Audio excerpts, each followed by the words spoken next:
Berlin से मुतिल्ला की खबर शामिल करते हैं। कोरोना वायरस ने दुनिया भर को आजमाइशों में डाला हुआ, जबकि परदेसी मजदूर पेशावर अफराद घरों से दूर अपनों से मिलन के लिए बेताब नजर आते हैं। हुकूमत पाकिस्तान ने मशरकी वस्ता समेत दुनिया भर में फंसे हुए पाकिस्तानियों को वापस लाने के लिए खसूसी फ्लाइट चलाने का ऐलान किया, जिसकी बदौलत दुनिया भर से पाकिस्तानी परदेसी इंतहाई महंगे टिकट खरीदने पर मजबूर होकर अपने ही मुल्क और अपने ही पाकिस्तान इंटरनेशनल एयरलाइन इंतहाई महंगे टिकट खरीदने पर मजबूर हुए। PIA का जहाज 15 साल से जायद अरसे के बाद जर्मनी के शहर फ्रैंकफर्ट पहुंचा। गुज़िश्ता रोज 26 अप्रैल को इस्लामाबाद एयरपोर्ट के PIA का जहाज बोइंग 003 ER 777 के अमला के एहलकारों समेत 413 मुसाफिरों को लेकर जर्मनी के शहर फ्रैंकफर्ट एयरपोर्ट पर पहुंचा, जिसमें जर्मन बाशिंदे, पाकिस्तानी स्टूडेंट, मुख्तलिफ फैमिलीज और जॉब के वीज़ा रखने वाले अफराद शामिल थे। जबकि मज़कूरा फ्लाइट जर्मनी से सिर्फ 50 अफराद को वापस लिए जाने में कामयाब हुआ। मुख्तलिफ मुसाफिरों ने PIA महंगे दामों टिकट फरोख्त करने पर तनकीद करते हुए कहा कि इस एमरजेंसी जैसी सूरत हाल में भी PIA को कमाई की पड़ी हुई है। नॉर्मल टिकट से 50% या 70% महंगा टिकट फरोख्त करना नाइंसाफ़ी है। मुतअद्दिद अफराद ने टिकट्स खरीदने में अतम दिलचस्पी का इजहार करते हुए कहा कि जर्मनी हुकूमत ने हमारे वीज़े की मियाद बढ़ा रखी है, हालात नॉर्मल होने पर सफ़र को फ़ौक़ियत देंगे। अस्सलाम वालेकुम वरहमतुल्लाहि वबरकातुहू। मेरे हमवतनों पाकिस्तानियों, मेरे प्यारे जर्मन में रहने वाले पाकिस्तानियों को अस्सलाम वालेकुम दोबारा, और रमज़ान मुबारक, बहुत बहुत मुबारक। मैं एक अफसोसनाक खबर शेयर कर रहा हूँ आप लोगों से।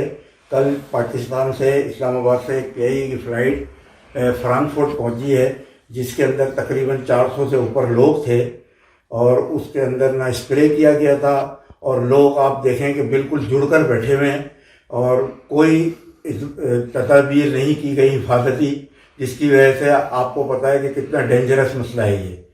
और जब वो जर्मन पहुंच गई तो जर्मन गवर्नमेंट ने उनको फ़ौरन वहाँ से रवाना करके हिदायत की कि आप अपने घरों पर रहें, और उनको हिदायत की कि जब तक हमारी तरफ से कोई आपको पैगाम ना आए आप घरों में रहें। तो कहने का मतलब ये है कि हुकूमत अगर कोई अच्छा काम कर रही है तो भाई ये अच्छा काम करने की ज़रूरत नहीं है, इसलिए कि इससे और जो लोग यहाँ पर बेचारे अपना वतन छोड़ के यहाँ पढ़ने आए हुए स्टूडेंट्स हैं, और जो लोग यहाँ पर काम करते हैं, उनकी ज़िंदगियाँ ख़तरों में क्यों डाल रहे हैं। ऐसे नेक काम से तो बेहतर है वो अपने मुल्क में ही रहे भाई। तो मेरा सिर्फ इतनी इल्तिजा है पाकिस्तान गवर्नमेंट से, और तमाम जो इस वक्त PIA और जो इन्वॉल्व है इस काम में, खुदा के वास्ते हाथ जोड़ के अपील करता हूँ कि लोगों की ज़िंदगियों से मत खेलें। और उस लिए मैं ये कह रहा हूँ कि कल मेरे शहर के कुछ स्टूडेंट जो आना चाहते थे उनको बोर्डिंग कार्ड भी दे दिया गया था, लेकिन उनको जब जहाज़ रवाना हुआ तो ये कहकर कि भाई जहाज़ फुल हो गया है, आप चले जाएं, और उनके साथ कोई एयरपोर्ट पे कोई कोऑपरेट नहीं किया, और उनसे 1,60,000 रुपये का टिकट वन वे लिया गया।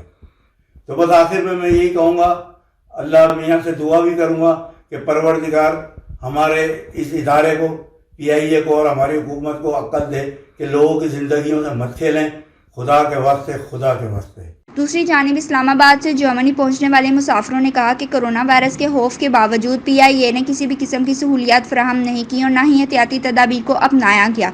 इस्लामाबाद एयरपोर्ट में भी कोई जहाज़ चेकिंग नहीं की और ना ही एहतियाती तदाबीर अपनाने पर जोर दिया गया।